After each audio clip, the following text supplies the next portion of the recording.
Hey, good evening, everybody. Alan Slaughter-Zinski from the Brevard Sports Network, live here from Jimmy Hula'S on US1. In fact, it's right off the Pineda Causeway. How close is it off the Pineda Causeway?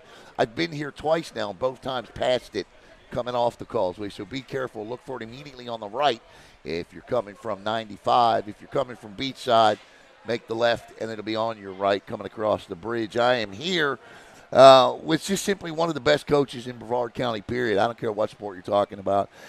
He has done an absolutely remarkable job entering his 5th season at Merritt Island Christian. You see the accolades on the screen, the career record, and here to recap spring practice and his dramatic spring game victory, Coach Matt Handwork with the Cougars. Coach, welcome back to Brevard Sports Thanks, Alan. Network. Thanks for having me. Appreciate it. So let me ask you this: does it feel like you're going into your 5th year already? No, it's flying by. Yeah. Like I guess like it should. Yeah. Everybody talks that way, but it has. I asked Kelly when we were driving here. I said, "Wow, 5th year? I didn't even realize." Yeah. Yeah. State championship under the belt, all of it. I mean, you've done it all. Let me ask you this, Coach. It's hard to sustain that type of success anywhere you go. But you keep kids, you put them in college. You do this by playing the 8-man game, which is a phenomenal game to watch. And I wish I had the opportunity to play it. Kind of take me through how you've been able to maintain this over these 4 years now, going into your 5th next year. Sure. So, season 1 was truly a developing season, learning the 8-man game, along with me being the new head coach that Right. first year of 8-man. And a school at the time, we weren't really known for powerhouse football whatsoever. We knew that we needed to be successful that year in some way to build that interest. Right. And that was a successful enough season that the kids were completely into football. And suddenly I had kids that had no interest coming up to us at the field, in the hallway, out and about. And the interest grew enough that following year it was just an explosion at the school Right. of football players. And it's continued to build. I took 32 kids to the spring game this year. We've never had anything like that. Great. Yeah, it was great for us. Yeah. So, ultimate goal maybe trying to get back into that 11-man scene. Yeah, we're not quite there yet. But the numbers have continued to improve each year, and it's helped a lot. You know, you look at the student athletes you put in college. I mean, they're going right from the 8-man game, the 11-man game, transitioning just fine. So, how was spring? I mean, I looked at your roster. You seem to have a lot of those guys coming back that were part of a one-loss team last year. Yeah. Kind of take me through your spring a little bit. Yeah, 14 seniors coming in. It's very clear already some of the best leadership we've ever had and Gotcha. going to have, and that was huge to me. Right away, it was a serious group. Kids that on their own put in a terrific start to the offseason already, just going crazy on the weights and doing everything. They're completely bought in that this is the year, that 4A state championship. They want it bad, and they're willing to work for it. They're not just talking about it. They're putting in the work. Yeah. And it showed right away. So when we went into that spring game, very conservative. We wanted to play all 32 players, see who's capable of what, and I was overly impressed with the entire scene. The guys have done a great job. Who are some of those guys that that are going to have to come up big? Because I'm sure the goal for these guys, these seniors, this program this year is a state championship. Yeah. Who are the guys that you're going to lean on to get that done out there? So senior running back Fisher Hidalgo, who I knew was going to be phenomenal. He was great last year, but he was limited due to injury. Right. And he exploded in the spring game. He was everything we thought he was going to be, right, along with incredible leadership. We also have Emerson Hahn, another injury-riddled senior running back and linebacker who, I'm telling you what, if the poor kid could get some games in, it's a name people will watch. He's absolutely phenomenal. And Bodie had a little double surgery in the offseason. How'd that go? He got everything straightened out. He feels like $1 million. He looked like a different kid. I felt so bad for him. We'll get to that in a minute, but go ahead. Yeah. So I've Dayton Gilmore on defensive end. Listen, not talked about enough. My center for 3 straight years now, Sammy Bunin, is those O-line guys, and he's so phenomenal. I challenge anybody to find the bad snaps. It just doesn't happen with Sam. he's incredible, and he's been that way for 3 years. Ironman football as well, because a lot of these guys play both sides of the ball.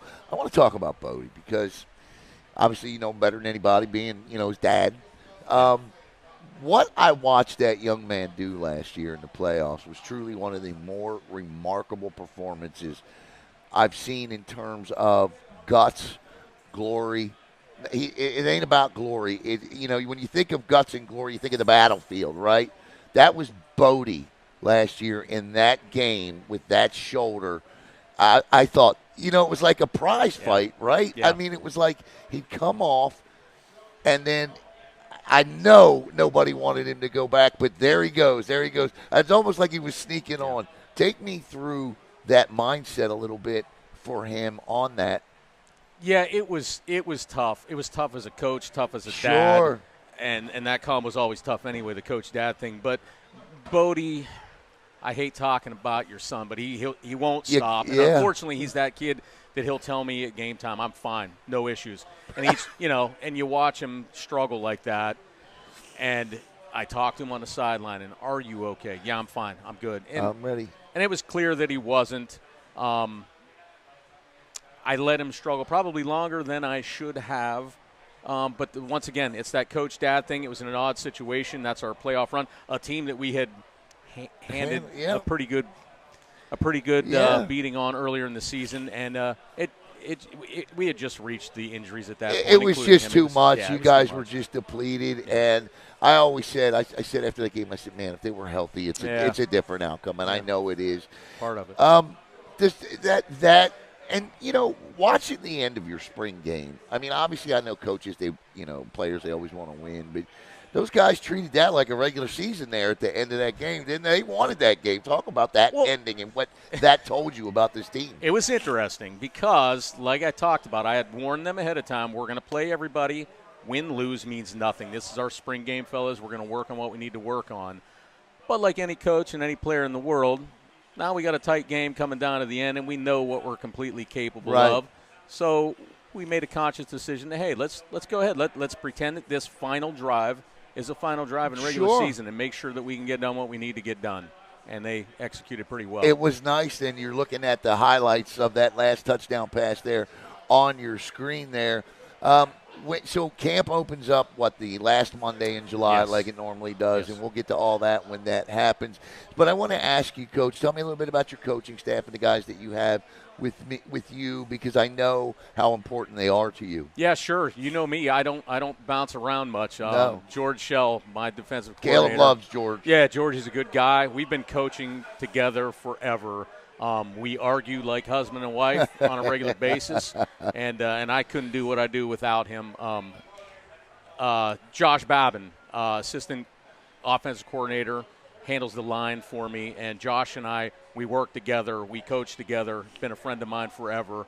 The three of us are probably going to handle the majority of the role this year. I've got Danny Bono, that's work schedule. He comes in as much as he can. He really helps out with wide receivers and corners for me, and we're flirting with another coach. Coach Rockwell at school brought in a gentleman, a University of Washington player of the past. How about that? That wanted to help out a little bit. There you go. So he's helping us out with the line a little bit. You can never have too much. Yeah, I good will guys. say, and I'm going to say this too: if you've never had the opportunity to go to Merritt Island Christian on a Friday night and watch a high school football playoff game, it is a fantastic environment, from the parents to the cheerleaders to the players to all of it.